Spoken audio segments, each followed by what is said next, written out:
Alright, welcome to my guide everyone. This is what I hope will be the easiest and most consistent ways to complete the combat achievements for the Abyssal Sire. For these challenges, you'll need some way to consistently kill the Sire. There's a link down in the description to the guide I used while I was learning this fight, in case you're new. That should cover the general KC requirements. With that said, all but 2 and possibly just 1 task can actually be completed without trying, given you have the levels and a sufficient amount of RNG. So I'll be looking at the most consistent ways to complete these challenges, assuming you want to get them done quickly.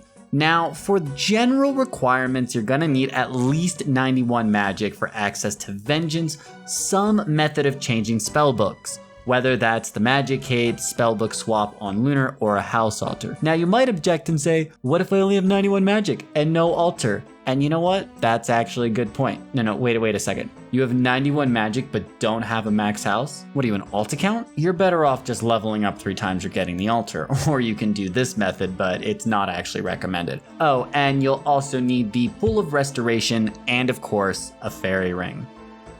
So we're gonna start by getting that perfect kill. So first up, no tentacle attacks. This one's super easy. The only real thing is to take note here that if you're using Runelight, the tentacles will actually wake up when the timer is 3 seconds left. So works best if you stop attacking and run back to stun at this point in time. Pray melee during the first phase when Sire's out, then swap to pray range during the transition. Now to make this as simple as possible, I'm teleporting back to my POH during round 2, before Sire has less than 200 HP, for 2 reasons. First, I want 100% spec energy before we enter the next phase. And second, I want at least 2 Dragon Warhammer specs before moving on. Both of these will come into play for round 3 and 4. Now during these phases, you can either use a Crystal Halberd or Dragon Claws in order to speed up the fight, and both are pretty okay. I find Dragon Claws to be slightly more consistent. The name of the game is the less time you spend actually fighting the boss, the less that can go wrong. And this boss can throw a whole lot of RNG at you, and we want to reduce that as much as possible.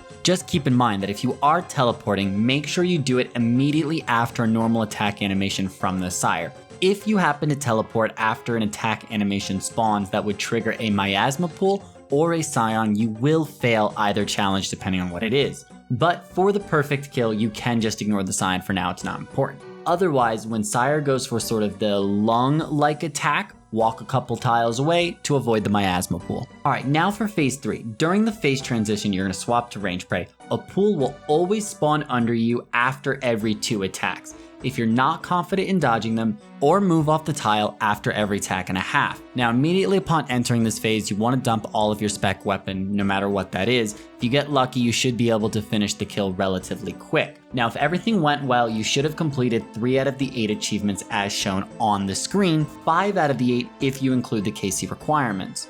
Now for those pesky little Scions. No, not that one. Yeah, those ones. So this is one of the trickier tasks, so I'll be using Black Chins. I've tried this a few ways with the Arc Light and Ice Barrage, but I find Chins to be the most consistent way to pass this challenge. So in phase 1, just kill any Scion that spawns with either your Arc Light, and make sure you've used your Warhammer spec at least twice and have full spec energy before moving into phase 3. Both of these will be very important for phase 3 and 4. Alright, with phase 2 out of the way, once the phase transition triggers, pray range, swap to your range gear, and put on Rigor. Stand a few tiles south, as with the Arc Light, attack twice and move every 2 attacks or every attack and a half in order to avoid the Miasma Pools. In this phase, there will always be 4 Scions, and I find that splash damage from the Chins works best. I've tried this with Ice Barrage, and I had 1 success after an hour. You could also stab them with the Arc Light, provided...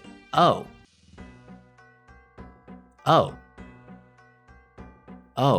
that's okay, I just failed. Now that the Scions are dead, focus on putting back your melee gear and swapping prayers accordingly. Once the explosion triggers, dump your specs into Sire to finish the kill. I find 2 Dragon Claws at this point is usually enough to kill the Sire, and although the Chally is less consistent, I find 3 specs usually gets the job done, and at this point you should also be able to do okay with the Arc Lights, provided you don't hit too many zeros. And if everything went well, you've now completed 4 out of the 8 challenges, or 6 out of 8 if you include the KC.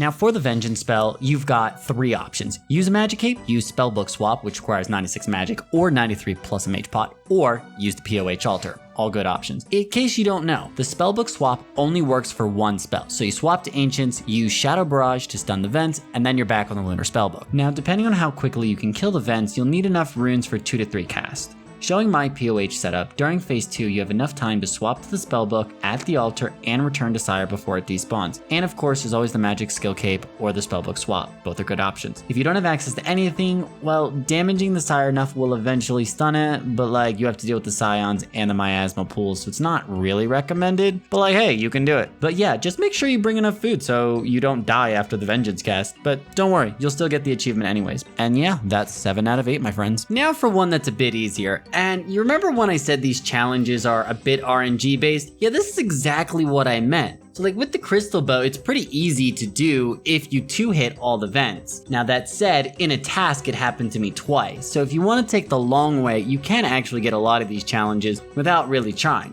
It'll happen naturally, but we're gonna look at a more guaranteed way to do this task. So first, take out the blowpipe. I got amethyst darts, don't really matter. Take a Slayer helmet and anguish, and some way to reach Sire. Just remember, if you need a Dreamin' Staff, keep in mind it's always dropped on death, so you're gonna need a backup one. All right. At Sire, you're gonna use the blowpipe on long range to wake it up, then run over and wait for these tentacles to hit you and kill you. Now, once you're in death range, I believe they hit somewhere about a 30 to 33 max hit. You're gonna stand in its hit range and move 1 tile out just before it attacks. This way you die on a safe tile, so when you run back and pick up your food, you don't have to worry about any of the tentacles hitting you. So this one's pretty useful. Now once you respawn, gear up as normal in all empty inventory spaces with your best food. Back at Sire, use your blowpipe and tank all of the hits for 2 out of the 4 vents. You should have plenty of food for this. Once the 2 vents are down, go over and stun Sire with your shadow spell and finish off the last 2 vents as normal, and that's a guaranteed way to get this last challenge, and that's 8 out of 8 my friends. And